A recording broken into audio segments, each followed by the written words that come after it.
Hi everyone, welcome back. I've done a quick little video just looking at some of the testing I was doing with the 3D printer, trying to sort out the bed leveling and just getting the printer optimized. So I downloaded a torture test from Thingiverse, and it ended up being torture all right. I think it was more torture on me than the actual printer. But let's take a look at what happened.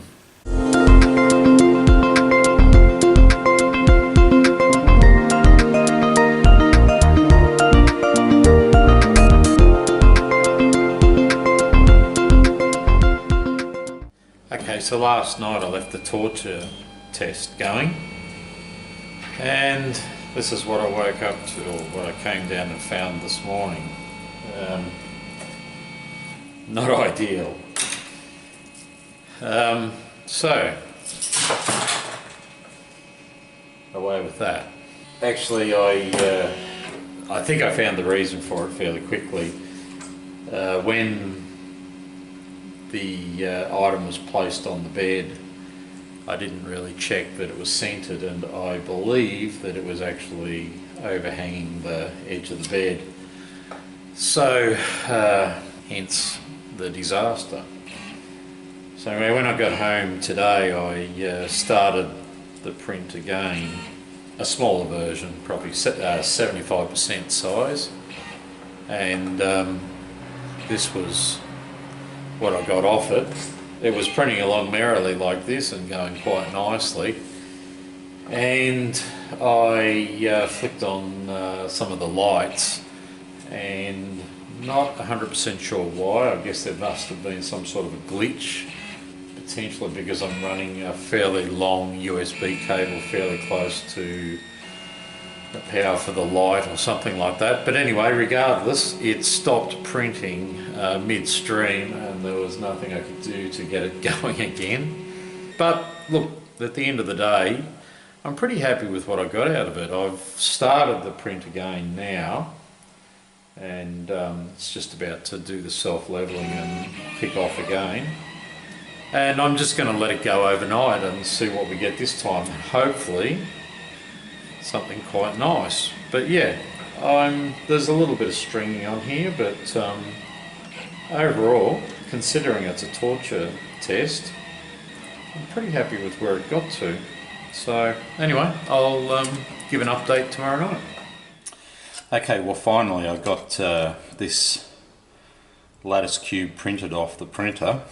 I printed it 0.3mm layer height, and seemed to go okay.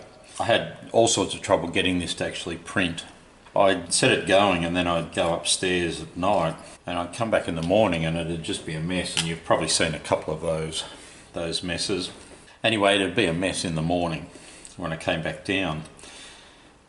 And just per chance, I took sort of careful note of where it was up to on the last one that failed, and it pretty much failed exactly as I left the area here. And through a little bit of experimentation, believe it or not, I found out it was a glitch going through the system when I turned the lights off.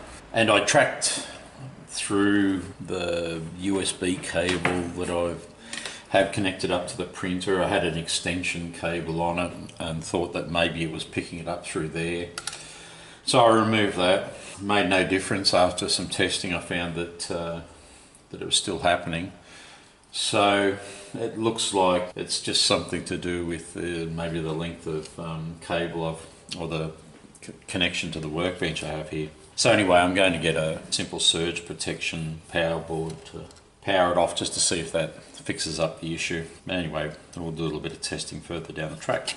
Anyway, last time I left this going, I just left the lights on so that it would actually finish, and it finished without any issue at all.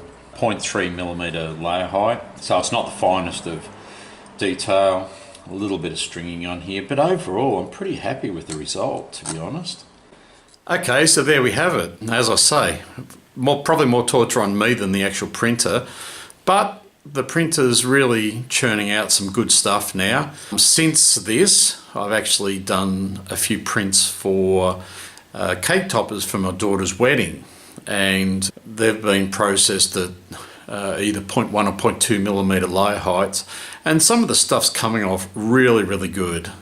Okay, well, I'll sign off for now, but if you like the videos, please do tick the like, and if you'd like to see more of what I'm doing, then please subscribe and hit the chime button to get notified when I do post something new. And I always value comments, so please comment if you'd like me to look at anything in particular or you have any questions. Okay, cheers.